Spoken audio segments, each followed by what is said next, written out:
But we are outnumbered. Madam Clerk, do you want to do the certification? We are actually gonna have Gilbreth. Gilbert's going to do it. Gilbreth, Okay. are you back on? There's Gilbert. Yes. Gilbert. Hello. How's everyone doing? All right. So Dr. McGraw. We might want to wait a minute, just because the panelists are. We have to. So, Yeah. so the clerk will, I'll read the thank certification. you. As well, we're having people come back on. Do each of you vote to certify that, to the best of your knowledge, only public matters lawfully exempted from open meeting requirements, and that only such public business matters as were identified in the motion by which the closed session was convened were heard, discussed, or considered? Gilbreth will do a roll call vote. Thank you. You're muted, go ahead. Dr. McGraw. Yes. Mr. Adkins.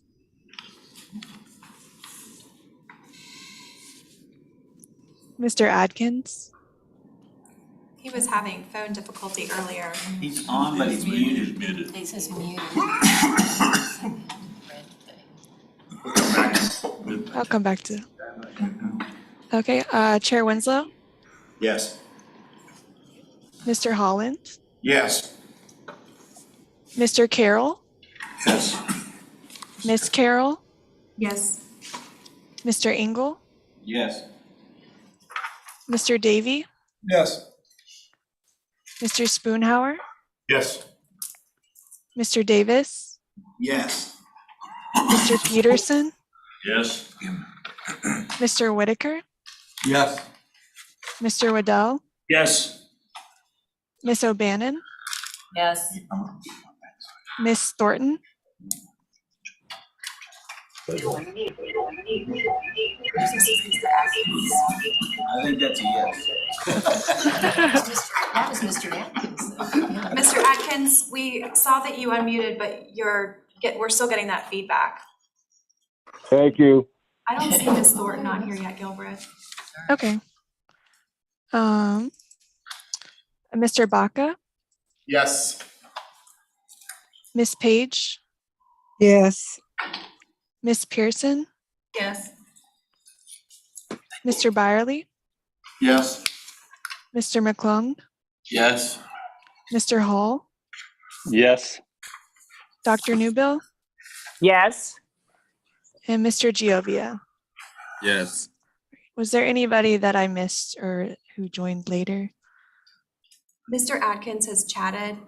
He's got a situation with his equipment, so he was asked if he can certify via chat. Yes. Yes, Mr. Atkins, that's fine. Thank you.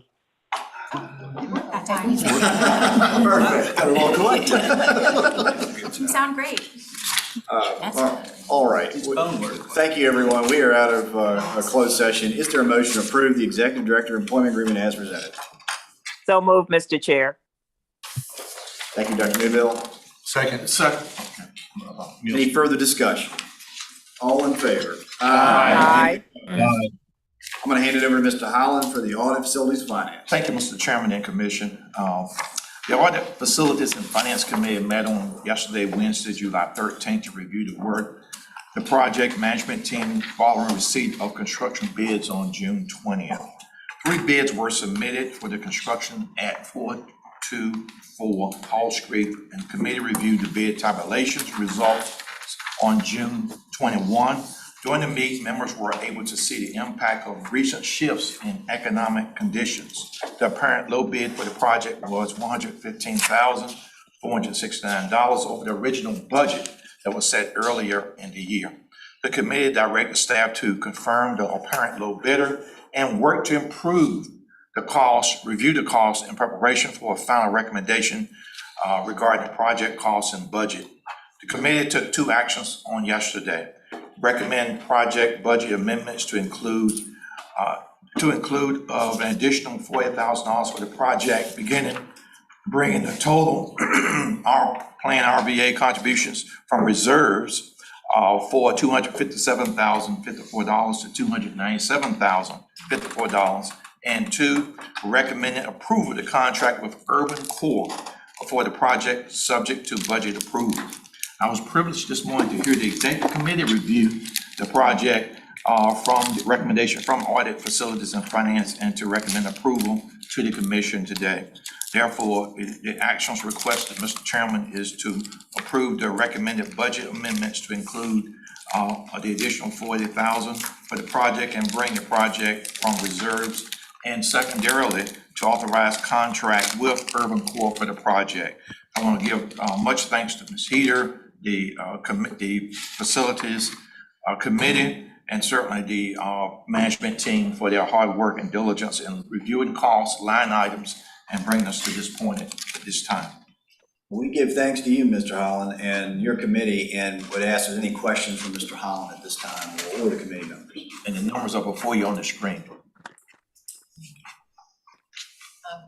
What are the types of things that they're providing? And I'm sorry, it's probably up there, can't see it. What are I know the program, what is it they are providing for them? It's the construction, it says. Yes, so this is the budget for the project. The first column is the original budget that was approved by the board in February when we signed the lease. The proposed budget is that next column based on the bids that have come in for construction, the contracts for design, the contracts for information technology, the bids for move, the bids for furniture, and our reserve for contingency and bond. The difference, I think, between the original construction budget and the proposed are in part a result of the changing economic dynamics since February.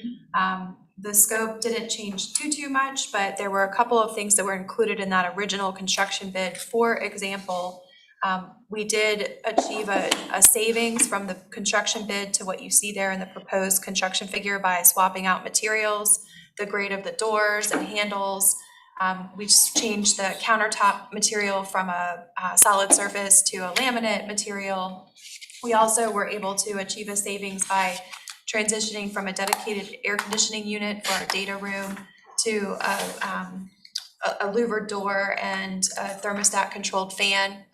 We found out from the mechanical and engineering team that based on the equipment that we're putting in the data room, it will be sufficient to keep that room cool. So those are the types of changes that we were able to achieve. And then we also were able to improve the budget by reducing pretty significantly the furniture line item, so that we are essentially only dedicating resources to furnishing and outfitting the work areas for those staff that are assigned to the open floor plan. We're moving our existing furniture that we own into the new boardroom and into the enclosed offices to make sure that everybody has what they need. We're still gonna have a well-appointed office, but some of it will just be with the furniture that we already own. We also have 10,000 for security and signage, and that was not in the original. That's right. Thank you for pointing that out. In the original budget, they were listed but did not have dollars assigned to that. So these are the estimates that we have that were not previously in that first budget, but we do need to hold for security and for the building signage. Is that the interior signage? It is, yes. So I don't know yet whether that we will need that much, but we've held it there as an estimate at this point, and that'll be the last thing we deal with. All right, so what type of security? I mean, do they not provide some? So we have 3 entrances and exits into the suite. The main entrance will be, the plan is working through Richmond Alarm System, a key card access entry that we can use to electronically control when the door is open and closed and that kind of thing. That'll be the main entrance for especially guests, but for most employees. There is an exit door that I think will primarily be used as an exit, but we're not going to do that as an electronic access, because I do imagine it will be the door that many of you will use to exit the boardroom when you want to use the restroom. So to get back into the room, we want to make sure that so that will be just a regular push door lock, kind of what you are familiar with here. When we're not having this room in occupancy, we just keep the door locked. And then the same on the staff entrance side, I think we'll have a punch code, a manual punch code similar to what we have on our kitchen door, so that staff are able to use that back staff entrance door to come out into the main corridor, but won't have to swipe in and out to get in. So it's fairly minimal security. in-suite security, the building security is managed by the property owner and provided by them. Is there anything about a handicap button for the doors or a handicap? At this point in time, we haven't contemplated that. The thought is that when we have an event, the doors will be actually opened so that they're open, but I can look into that because that is a really good point. And we have been every step of the way making sure that the design is 100%, not just meeting requirements, but 100% accessible. So I'll make a note of that. Well, last time I priced one, it was like $12,000. Wow. Yeah, but you have to have the wiring, but it had a unique, the new ones have you just wave your hand in front of them. We'll ask the question, and I think probably just bring that back to your finance committee. Working on security, obviously, is something that's just top of mind. Right. Agreed. Any other questions or comments? Mr. Chair, Please. how long is the lease for? In the new 10 site, years. 11 years. 11 years, 10 years. Yeah, 10 plus the 1, yeah. Thank you.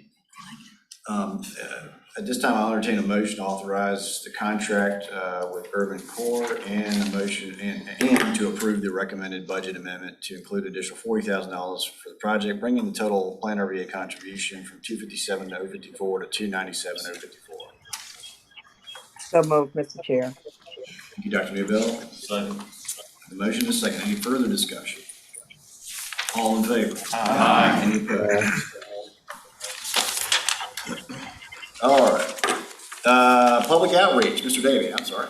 Thank you, Mr. Chairman. Good morning, everybody. It's good to see everybody. We did not have a meeting since we got together last, but the committee is going to get together before this board gets together next. And at that point, we're going to get it together with staff and get an update on our brand initiative, where we're actually trying to take a look comprehensively at the brand, all the materials and everything associated with the contract that we authorized to move forward on that a couple months ago.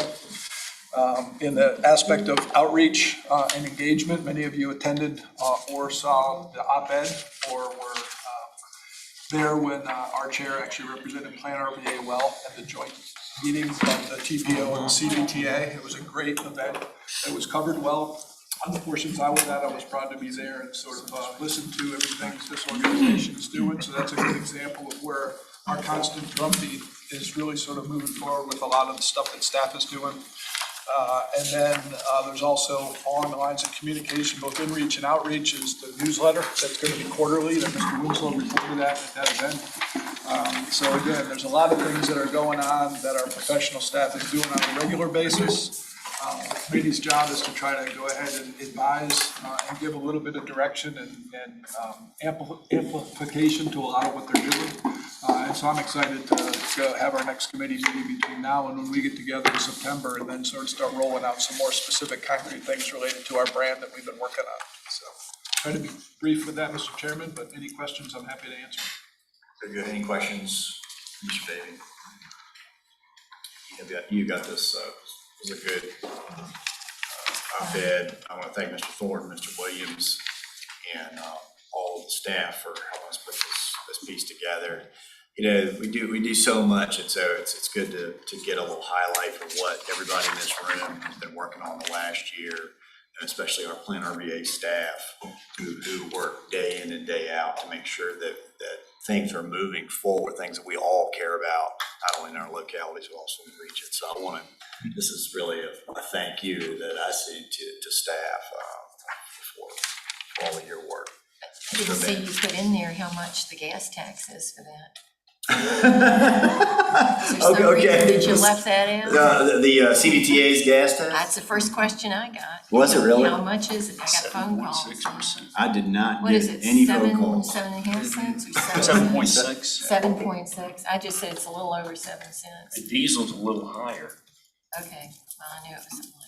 I did not get that, Ms. O'Bannon, but You didn't, I didn't. thank you for fielding that question from the public. Mr. Chairman, Please, Mr. Holland. I read this article in the paper. I still get the paper too. And so, I really applaud the effort, and I think toward the MPO's chair, Mr. Williams, I think we ought to consider annually doing things similar for the benefit of the community and the impact of what CBTA does.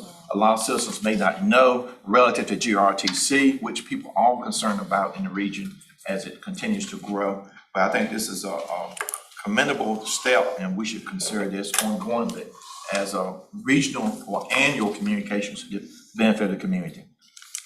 Good, that's a good suggestion, Mr. Holland. Mr. Waddell. Thank you, Mr. Chairman. To Mr. Holland's point, I noticed in the minutes last night on page 8 that we expect to put out a monthly newsletter that highlights the activities of CVTA, the Richmond Regional Transportation Planning Organization, and the Commission. I guess I got a question for Ms. Heater. How soon might we start receiving that, and that would satisfy Mr. Holland's suggestion? Yeah, I will say that the minutes reflected our expectations that exceed our capabilities at this point in time. I think on July 6th, you all should have received a digital newsletter. Our intention is that we will produce that quarterly until we are able to get our machine running a little bit more smoothly. And the idea is ultimately achieve a monthly newsletter that summarizes a recap of what has happened in each of those groups and then what's looking forward on the agenda. Thank you. I do have a digital copy up on the screen, and if you by chance did not see it, we had a really high open rate on that, but if you missed it and you want to make sure that you're on the list, please let us know. Please. A follow-up question, thank you. I may have missed that, thank you. The distribution list for our newsletter, can that go to all of the local supervisors and boards and planning supervisors and transportation supervisors also? Yes, I think so.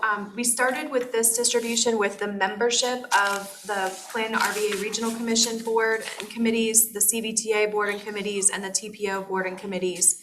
I think we also did include local stakeholders, so we maintained lists for planning directors and chief administrative officers and other public information officers. So again, I think any suggestions that you have on who should be added, we will do that. And then there's always an opt-out option if somebody just feels like they're getting too much in their inbox. You're ahead of me, thank you. And the other thing is that there's a lot of good stuff coming out on LinkedIn, and y'all have done a very good on social media presence. So if you don't like the long newsletters, you can also have the little bits that come out as well, so. Yes, and I think next time after the committee meets, we'll have some more updates on some other ways that people can get content that aren't the long reports that we're known for, but some blog and short stories. So. All right. Thank you. The Executive Director's Report, Ms. Heater. Thank you. I just wanted to call attention to one part of the newsletter, if you did happen to miss it. I wanted to acknowledge Jin Lee. For those of you that know him, he has just been a real treasure to the agency and the region. When the executive committee met in June, I was able to share an announcement. Those of you that know Jin probably would not be surprised. He very intentionally requested that we not make his retirement public until about a week before his last day. Jin is the kind of person that just does a phenomenal job, but never asks for acknowledgement. So we struggled in the last 2 months to figure out the right way to honor his wishes, but also to, really recognize the contribution that he's made to the region. Jen was with the Planning District Commission for 34 years. So not our longest serving employee, but one of that among them, certainly. And so we were able to celebrate internally as a staff with him and share some things. Many names that you all recognize, like Dan Lisi and Barbara Nelson, wrote some letters that we were able to share with him, just highlighting some good memories and some things. But I did want to let you all know that he did retire as of June 30th, and we were able to give him a nice luncheon celebration. And we also instituted a new program with PlanRVA, a PlanRVA Employee of the Year Award in Jin Lee's name. So our staff put together just a really beautiful description of who Jim is, a person and a professional and as a planner. And so those characteristics will become the standard for how staff members get selected to receive that award in the future. So wanted to share that with you, and we did feature him in the newsletter. He did give us permission to do that. That's awesome. So on the parting side, that's our news on staffing there. Also on the other side, although you've seen his face now for a while, I did want to share the news that Dan Van Dornick who's been serving for the last 15 months or so as our contract finance director, has joined the team officially as a staff member as of July 1. So he is our full-time regular director of finance, and we're just really pleased to have him on the team. And looking forward to all the things that he will be bringing to us in that full-time capacity, since he was part-time before.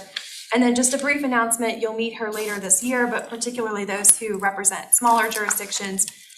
We did select a Wilder Fellow. Trinity Wolden is a student at VCU. She's pursuing her master's in urban and regional planning, has a really just dynamic personality. And Mr. Spoonhauer, I'm really pleased to tell you that she hails from Luray, Virginia, and has rural communities in her heart. And that was a major piece of the selection process, and I think you'll be very pleased to see how she shows up in interaction with you all. That's my staff updates. Is there a report from the nominating committee? I know Reverend Nelson may not be present, but. Yes, Mr. Chair. Thank you, Mr. Chair. Reverend Nelson and I met on June 6th to review the slate of potential upcoming officers. For those of you who may not be aware, we try to follow an historic rotation, so each jurisdiction has an opportunity. Sometimes that gets out of order, but we were able to maintain it this year. So, Mr. Chair, I move that we approve the slate of officers for fiscal year 2023 as follows.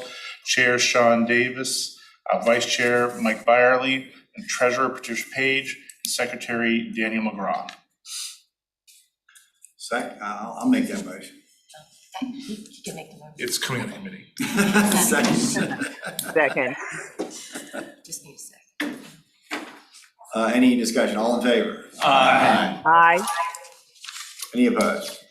Great, congratulations. So next.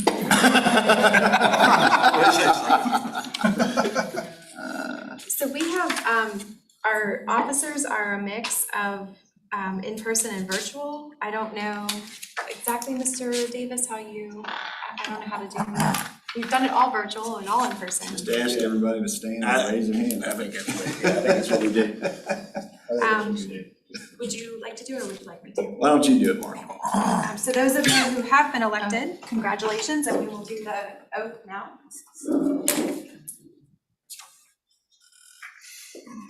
Please repeat after me.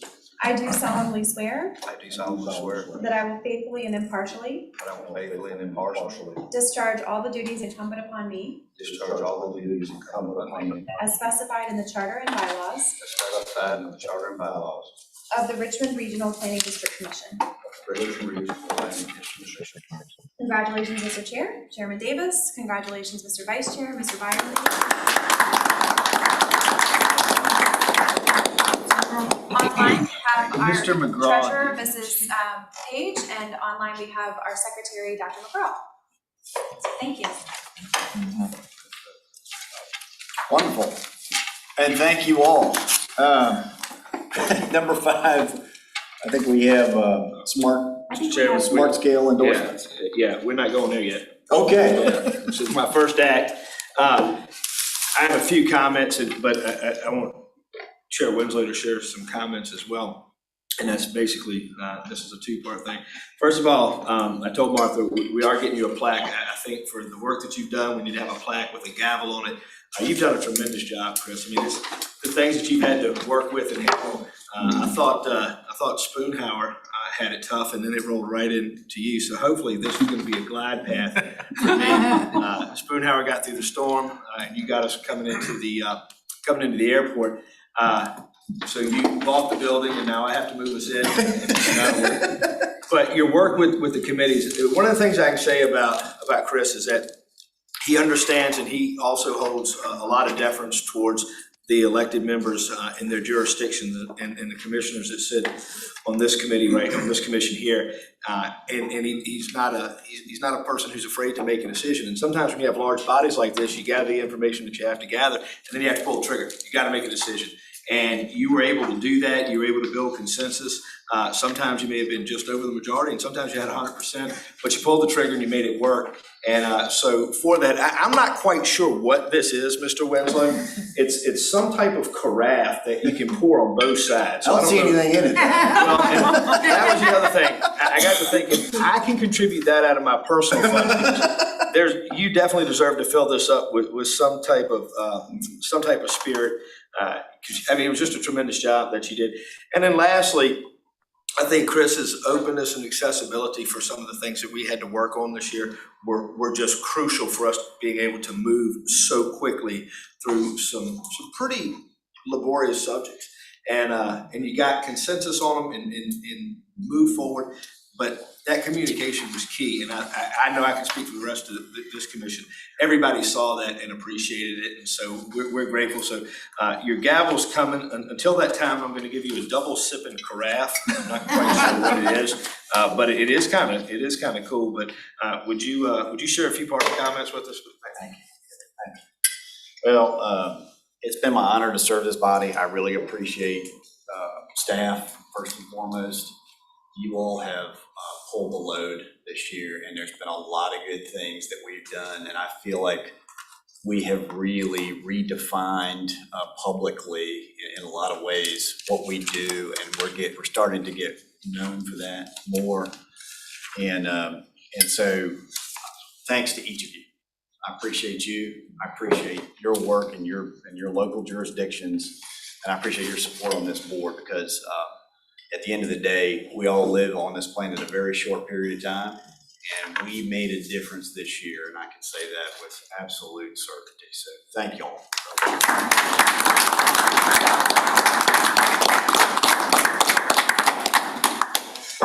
All right. Very quickly, I understand that. Thank you. The next item on the agenda is item number 5, new business. It's a smart scale application endorsement. Ms. Eder. Thank you. I do have Miles Bushing, our expert on transportation funding, I think is with us in case. But this is just a follow-up item from a previous business meeting where Mr. Parsons informed the board that we have an opportunity to advance additional projects under the PlanRVA submission through the Smart Scale program. The material is included in your packet, and Miles is here to either address any questions or to speak to the issue. Mr. Chair, would you like a brief presentation, or is everyone? No, I think a brief presentation. I know there are a lot of folks that are up on that.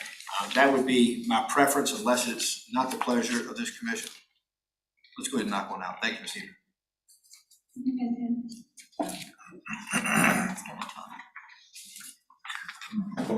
Hi, good morning, Mr. Chair and members of the commission. So this is the Smart Scale Round 5. As Ms. Heater mentioned, this is a follow-up to the presentation Mr. Parsons gave a few months back. So for everyone who isn't aware already, Smart Scale is the process that Virginia uses to prioritize transportation funding within the state to make sure that the dollars are flowing to the most critical needs, and we're meeting those needs statewide. We learned for the first time this spring that PlanRVA is able to submit applications in addition to the RRTPO. So this is the first round that's been available. Our previous understanding was that since there was an overlap, only the MPO could submit projects. With these projects, the MPO and the PDC are competing for a statewide pot. So this allows us to have more applications out there competing for statewide dollars to make them come toward the Richmond region as opposed to Hampton Roads or Northern Virginia. And they don't compete with the local projects for the dedicated district funding.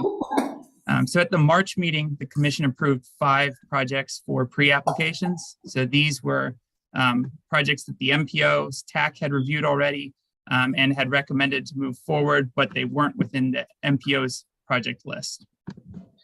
So all 5 of those were submitted by staff for pre-screening.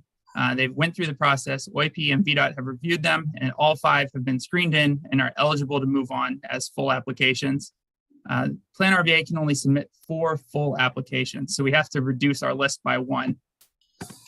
Fortunately, one of the projects already was funded through a different program. So the 360 Woodlake Village Parkway project has already received funding through the MPO. So we only have 4 left. So our recommendation is to move forward with a resolution of endorsement, approving the project list of 4 projects. The TPO is also prepared to endorse these projects. They prepared and approved a resolution of endorsement. So if the commission does move forward, the projects will be endorsed by the TPO as required by the Smart Scale process as well. And we do have a proposed resolution for you. We need an actual resolution to submit with the application. So the language is in your agenda packet, but essentially it says, whereas PlanRVA is eligible to submit 4 applications, and whereas we have 4 unfunded projects, resolved that the commission approves the submission of the following 4 projects, and they're all listed in the resolution. So if there's any questions, I'd be happy to answer them. Thank you, Mr. Parsons. Any questions for Mr. Parsons? Which one was eliminated because they had funding? Mr. Parsons, yeah, for the record, will you go through the Those are the 4? 4, I'm sorry, I can see it here. It's a glare. We see it, we've got a, No, it needs to go this way. Mr. Bannon can see it. Hold on one second, Chet. It's Miles. It's the one that was, I thought I heard that, was the one on the Kansasville Turnpike. Mr. Chairman, I'll move to approve. Okay. Second. We have a motion by Mr. Peterson and a second by Mr. Carroll. Is there any discussion? All those in favor, please indicate by saying aye. Aye. Any opposed? Motion carries. Okay, the next item, 5D, is the FY 2023 meeting schedule. I will turn it over to Ms. Heater. There was only some discussion about maybe, possibly, having a meeting in January. It is not on the schedule. There were some commissioners that talked about that in the past, and I think that'll probably come through discussions, and if so, we would properly notify. I think the meeting would be scheduled at a PlanRVA meeting itself. But other than that, there may be some special meetings for construction contracts, employment agreements, and those types of things, which is normal and customary. Have all committee members had an opportunity to review the proposed FY 2023 meeting calendar? Are there any questions? Mr. Waddell? The joint CVTA, the joint meeting that we had last month, could that be put on this also? I think it's scheduled in July sometime. I remember seeing something to that effect. Yeah, I think that's a good idea as an informational purposes that this joint meeting is going to be put on it. Sure. I look forward to that one. Okay. As this one also. Okay, thank you, Mr. Waddell. Thank you. Ms. Heater? Yes, I'll just note, with my apologies, if you notice that the days are correct, but the year needs to be updated to 2023, so we'll push out the corrected version. Yeah, and so we were making note of that. That's why I introduced it as a 2023 calendar. Those things happen from time to time. I've never made a typo in my life, but I'm sure other people have. As a former editor, I don't make mistakes. So let the record reflect that Mr. Banner says she does not make mistakes. Most of us in this room already knew that. Second. Is there a motion to approve the 2023 calendar? So moved. We have motion. Dr. Newbill, will you second, madam? Absolutely. Okay, we have a motion and a second. Any discussion? All those in favor, please indicate by saying aye. Aye. Any opposed? The motion carries. The time is 10:45. This meeting is adjourned. Thank you. Well, look forward.